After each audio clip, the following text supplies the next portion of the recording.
welcome back to my YouTube channel. And in today's video, I'm going to be doing a video that is different than my usual content. It's different than the content that I usually upload. This is just going to be a video of me talking about my personal experience with limerence and how my autism has made it so that I have limerence. I'm uploading this video because I want to spread awareness to those who also have limerence and just those who have autism that causes the limerence, or I guess just both those topics in general. I just want to let you guys know that this video is supposed to be different than my usual content on purpose because I just want to give you guys something new to watch other than like my basic regular content. So let's just get started into the video. So a lot of people probably are gonna wonder what exactly is limerence and how would my autism cause limerence. So I apologize if there was a vehicle sound in the background. I think my phone picks up on that.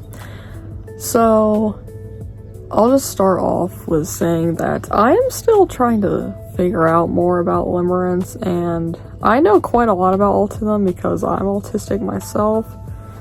I know quite a lot about the basics. I know like the basics of limerence, but I'm still learning about it.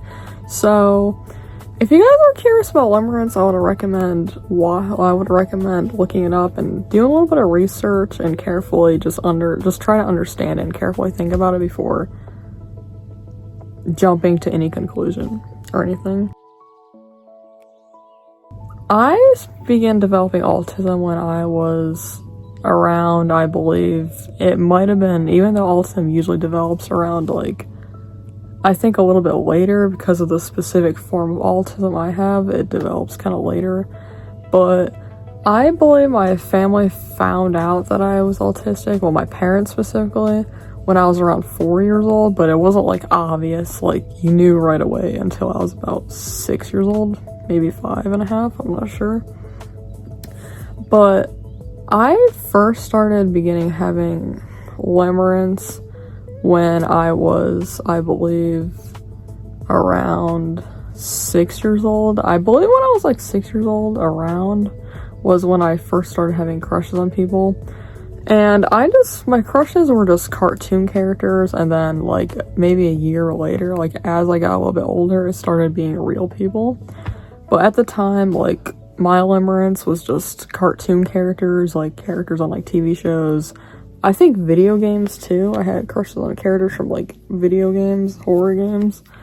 But my personal experience with limerence as of right now is I have obsessive crushing on people, like no joke. I actually could spend hours talking about the exact same person.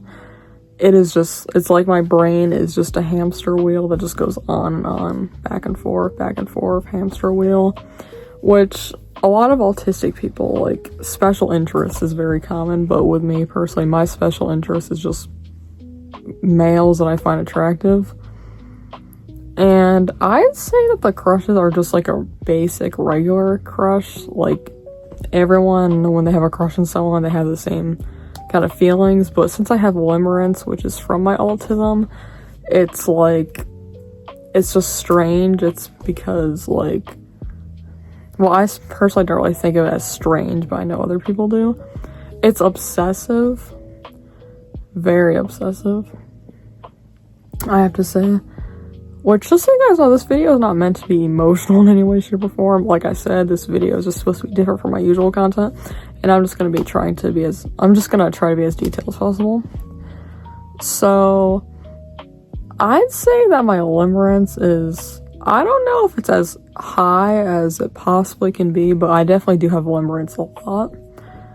And basically, like, I do have crushes on cartoon characters, but nowadays it's just like real people.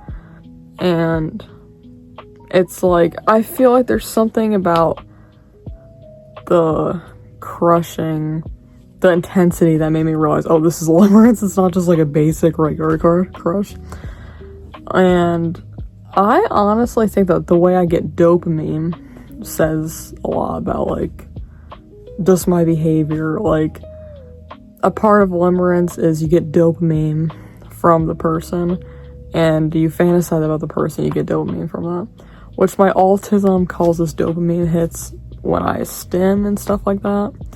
But, like, the limerence from the autism, like, the dopamine just from, you know, hearing the person's name, seeing the person, talking about the person, and just, like, everything about the person in general. Like, if I hear the person's name, I sort of just get, like, a tiny bit, I get, like, interested, but when I'm seeing the person, thinking about the person, talking about them is when it starts.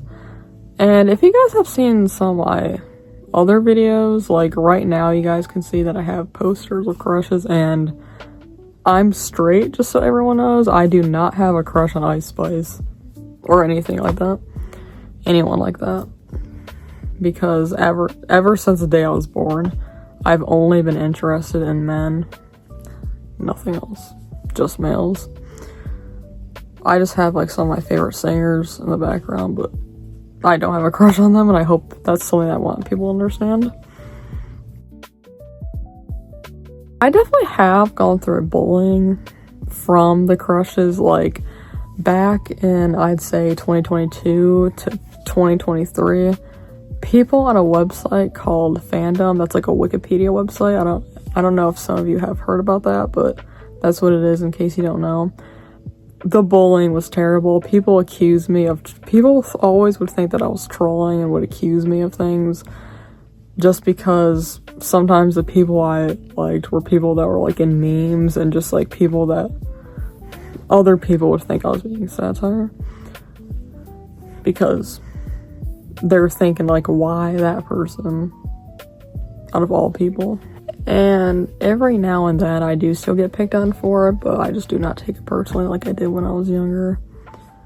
And I know that my family still till this day thinks that, but my family has always thought that I should just keep my crushes a secret, because if I come across the wrong people, they're going to make fun of it. No, I don't get picked on. No, my friends don't pick on me. I'm okay, and that's what I want people to understand. I just really hope that this specific video sparks conversation and just gets out there, because limerence from autism, in my opinion, is a very important topic to talk about. And I feel like a lot of people do not talk about autism enough. A lot of people do not talk about limerence. And I had no idea that I had specifically a limerence until recently when I did some research. It's like a love addiction, pretty much. But, I honestly think that it's good for everyone to just, all autistic people and people in general, to just completely be themselves. Something that people do not understand is I'm not, and nobody's obligated to be interested in people that look like cookie cutters. Like, you know, no offense to anyone that's into generic looking guys, but, like, I just have never ever been interested in guys that look like cardboard cutouts. Like, just very generic looking guys. And since I don't like people that are generic looking, people judge, think things, jump to crazy conclusions. But I really think that more and more people need to understand limerence and understand autism, definitely, the whole autism spectrum and stuff. So thank you guys very much for watching. Make sure to like and subscribe for more videos like this one, and I'll see you guys in the next video. See ya. Bye, guys.